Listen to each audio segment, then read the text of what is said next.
neither became quite insane or committed suicide. Then certain wise people of different independent groups on the continent of Asia, with the help of various representatives of medicine, which, by the way, was at that time on a much higher level than contemporary medicine, began very earnestly to search for the causes of that new human misfortune.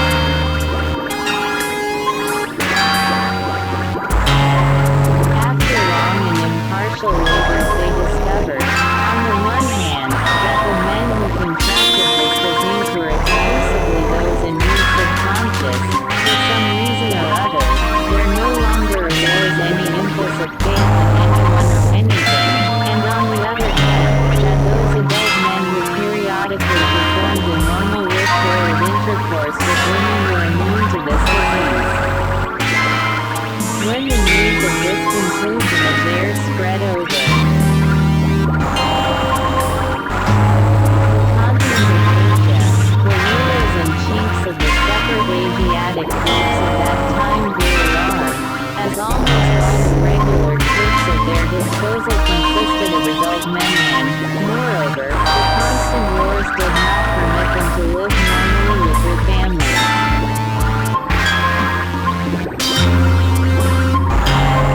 Since at that period all those governing the different Asiatic countries recognized their need for healthy and strong armies, they were obliged to conclude a truce, and either to go in person or send their representatives to the capital of what was then called the Khanate of Turkey,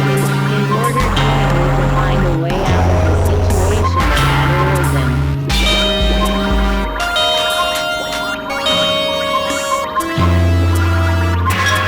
After serious reflections and deliberations, these rulers of the various independent groups of Asiatic peoples, or their delegates, of course in collaboration with the representatives of medicine of that time, came to the conclusion that the only way to deal with the situation that had arisen would be through the establishment of what is called prostitution, everywhere on the continent of Asia, as it now exists on the continent of Europe, and that this will succeed only if the power-possessing people deliberately cooperated in its development.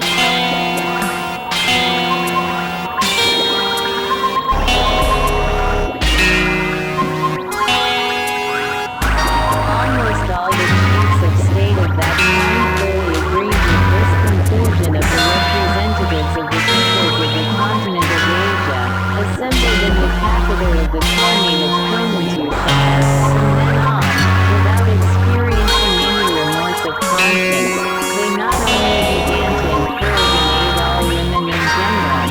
with the exception of their own daughters, to engage in this occupation, so abhorrent and repulsive to the nature of every normal person, but also gave generous assistance to all those women, of whatever caste or religion, who wished to go anywhere for this dirty purpose. They even did this with a feeling of benevolence, as if it were the most considerate and humane manifestation.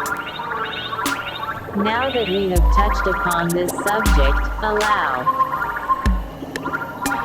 me, respected doctor, to digress slightly, and tell you about the wise and interesting reflections of my mullah uncle on the causes of this scourge of contemporary civilization.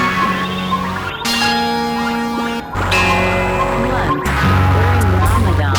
when we were conversing as usual while awaiting the call of the mullah of our district that would announce the meal hour, we happened to be speaking about this human scourge, and my uncle said among other things, "It is wrong and unjust of you to blame and despise all women of this kind.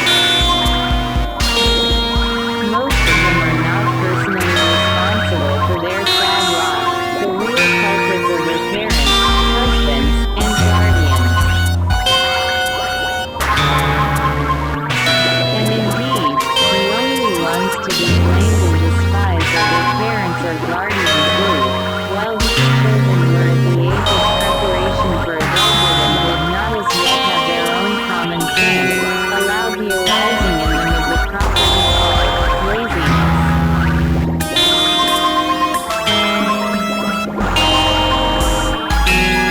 Although this laziness is still only automatic in them, and young people do not have to make great efforts to overcome it, so that on acquiring their own common sense they can prevent it from gaining complete control over them.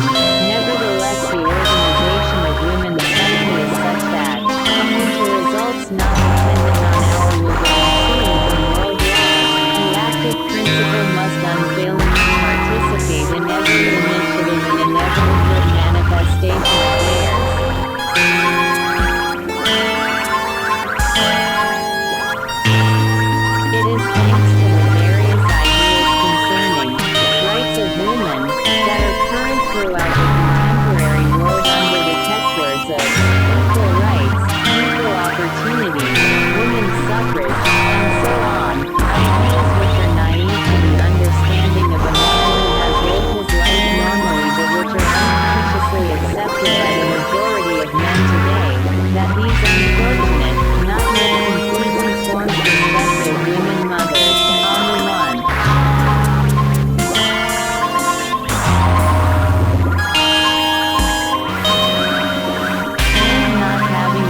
state has exported.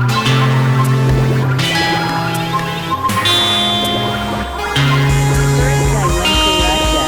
went to Germany, Italy, and other European countries, ending up here in France, where I have already spent 7 years. In the life of none of these foreign countries is there such a stark distinction between these two types of women, woman mother, and the woman prostitute, as I saw and felt during my entire youth in my native country. Everywhere in these countries the attitude toward women is purely mental, that is, only imaginary, not organic.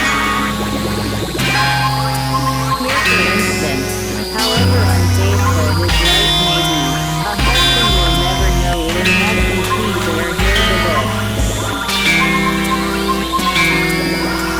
But among his inferred that, without having seen anything or heard any gossip, a husband can tell instinctively whether his wife is unfaithful, and the same thing applies to the woman. She can always sense the slightest infidelity on the part of her husband. Several scientists from the continent of Europe have recently made some very serious investigations in our country about this particular instinct of sensation. As I happened to learn, they came to the conclusion that generally where the customs of polyamory, or monogamy, prevail, that is to say, where several wives, or several husbands, are permitted by the established moral code, a certain psycho-organic particularity is acquired in people and their relations as husbands and wives.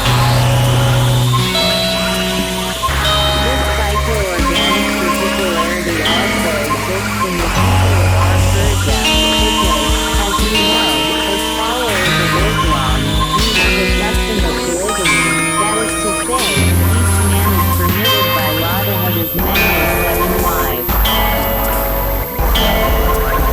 And this psycho-organic particularity in our Persian people, by the way, is that in none of the lawful wives is there any feeling of the husband's infidelity in regard to the other lawful wives. This feeling never appears in any of the wives except when the husband is unfaithful with a strange in-law. And it is only now, respected doctor, living here in Europe and seeing all that goes on between husbands and wives, that I truly appreciate our custom of polygamy, so wisely established and so beneficial for both men and women. Although every man among us is permitted several wives and not just one, as is the case here in Europe where the Christian religion predominates, yet the honesty and conscientiousness of our men toward their wives are beyond all comparison with those of men here toward their single wife and their family in general. Just look around you and see what is going on here. If you glance around the rooms of this grand cafe, besides the ordinary professional prostitutes and gigolos, who are constant fixtures, you will always see hundreds of men and women sitting at the little tables, chatting gaily. At first sight you would say that these men and women are married couples who are visiting Paris or attending to some family business. But as a matter of fact it is practically certain that in the whole of this grand cafe not one of these couples chat. Tinsel gaily and about to go to some hotel together are legally man and wife, even though each one of them may be the legal husband or wife of someone else.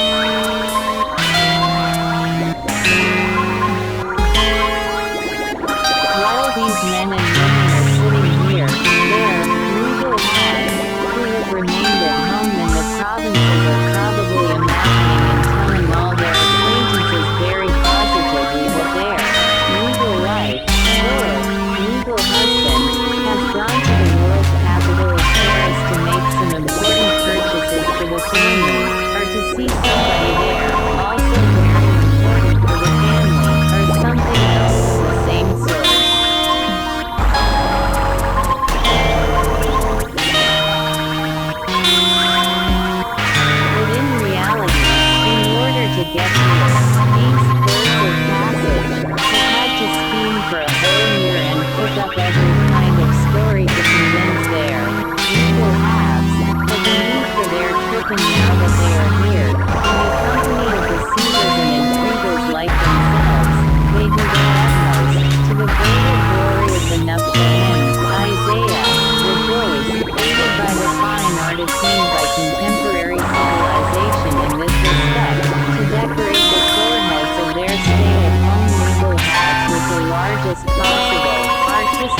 Quote,